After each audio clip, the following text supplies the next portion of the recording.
Calorific value of food and fuel. Food यानी जो भी हम खाना खा रहे हैं, चाहे वो रोटी की फॉर्म में है, दाल चावल जो भी हम ले रहे हैं, सब्जी वगैरह जो भी है, वो फूड की फॉर्म में हो गया। और फ्यूल आपको पता है, स्कूटर बस ट्रक वगैरह जो है उसमें डीजल या पेट्रोल का यूज़ करते हैं, वो हमारा हो गया फ्यूल। तो उसकी कोई ना कोई कैलोरीफिक वैल्यू होती है। समझिए क्या होती है कैलोरीफिक वैल्यू।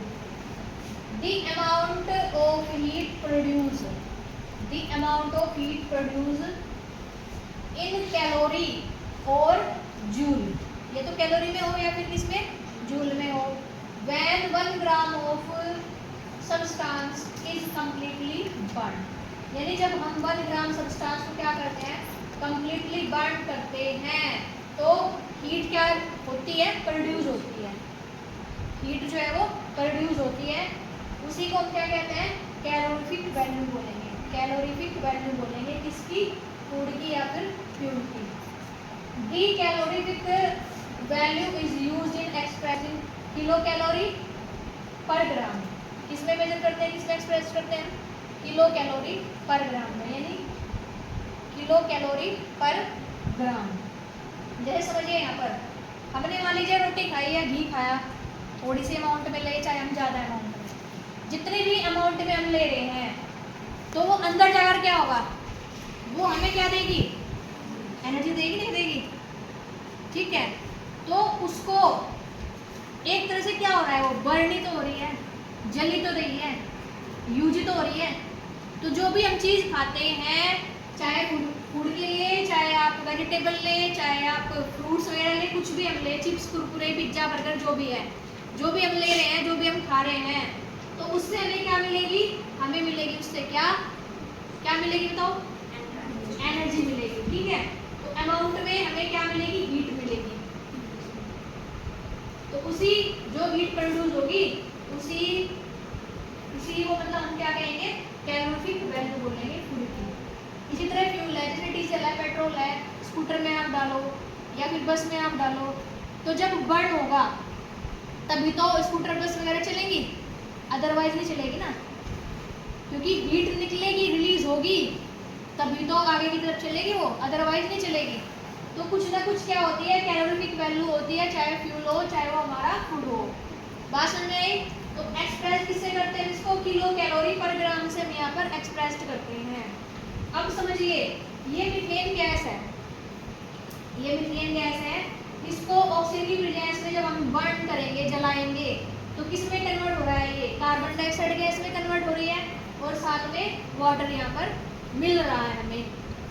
कितने अमाउंट में हीट यहाँ पर मिल रही है हमें, -890.3 kilo joule mole inverse heat हमें मिल रही है। अब हमें निकालनी है इसकी कैलोरीफिक वैल्यू, किसकी, मीथेन की कैलोरीफिक वैल्यू हमें क्या करनी है, निकालनी है। तो उसके लिए फॉर्मूला होता है हमारे पास, कितनी हीट हमें मिली है, -890.3 अपॉन जिसकी हमें कैलोरीफिक वैल्यू हमें निकालनी है, उसका मॉलिक्यूलर मास, उसका क्या आ जाएगा, मॉलिक्यूलर मास।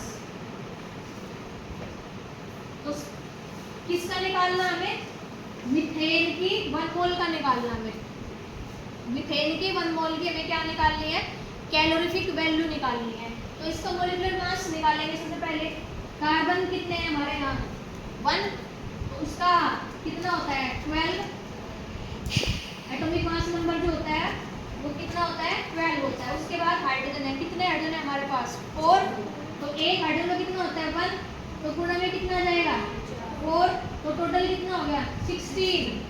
तो 16 से इसको क्या कर देंगे हम, डिवाइड कर दीजिए, यानी बताओ कितना आ जाएगा, करो डिवाइड, -890 ले लो आप, सीधी सी बात है, और साथ में ले लो क्या, 16, डिवाइड करो कितना आ जाएगा, डिवाइड करने पर ये आ जाएगा कितना, 55.6 किलो जूल।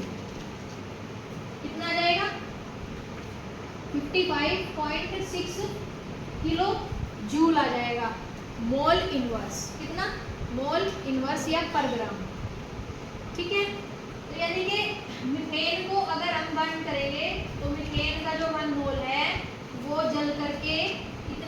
वैल्यू देगा हमें, कितनी कैलोरीफिक वैल्यू देगा वो हमें, कितनी देगा 55.6 किलो जूल देगा। तो मेरी बात समझ में आ रही, कैसे निकालते हैं कैलोरीफिक वैल्यू, जितनी हीट रिलीज हुई है अपॉन में क्या कर देंगे, जिसकी भी हमें कैलोरीफिक वैल्यू निकालनी है उसको उससे क्या कर दो, उसके मोलिकुलर वेट से, मोलिकुलर मास से क्या कर दो, उसे डिवाइड कर दीजिए। क्या मेरी बात समझ में आई? सभी को आगे होगी? तो कुछ कैलोरीफिक वैल्यू दे रखी है, मिल्क की, कर्ड की, हनी की, राइस की, एग की, सबकी क्या होती है, कैलोरीफिक वैल्यू होती है। कोई कम मात्रा में क्या देता है, हीट देता है, कोई ज़्यादा मात्रा में हीट देता है। ठीक है, तो मैं लिख देती हूँ सभी की। आई थिंक यहाँ तक समझ में आया होगा आपको। तो जैसे पिज्जा है, बाई चांस हम पिज्जा खा रहे हैं या हम बर्गर खा रहे हैं, तो उसकी कुछ ना कुछ तो कैलोरीफिक वैल्यू होगी ना। अब जो बर्गर है, तो बर्गर जिन जिन सब्सटेंस से मिलकर बना है, जिस जिस एटम से मिलकर बना है, उन सब का मास निकाल लेंगे। ठीक है, और जितनी भी हीट आपको रिलीज हुई है उसमें, उससे उसको क्या कर दोगे, डिवाइड कर दोगे, तो कैलोरीफिक वैल्यू निकल के आ जाएगी। ये दोनों के लिए हो सकता है, एक्सोथर्मिक रिएक्शन के लिए भी और एंडोथर्मिक रिएक्शन के लिए भी, जिसमें हीट ली जा रही है और जिसमें हीट क्या हो रही है, इवॉल्व हो रही है। तो यहाँ पर बताओ ये एक्सोथर्मिक है कि एंडोथर्मिक है? एक्सोथर्मिक है। -890.3 किलो मोल इनवर्स हीट यहाँ पर निकल रही है बाहर। तो मीथेन का हमने 1 ग्राम का निकाला, 1 मोल का निकाला सॉरी, तो कितना निकल के आया, 55.6 किलो जूल। यानी जितनी हीट रिलीज हो रही है, इवॉल्व हो रही है, डेल्टा एच अपॉन में इसका मोलिकुलर मास 16 से उसको डिवाइड कर देंगे, तो वो हमारा निकल के आ जाएगा कैलोरीफिक वैल्यू। ठीक है।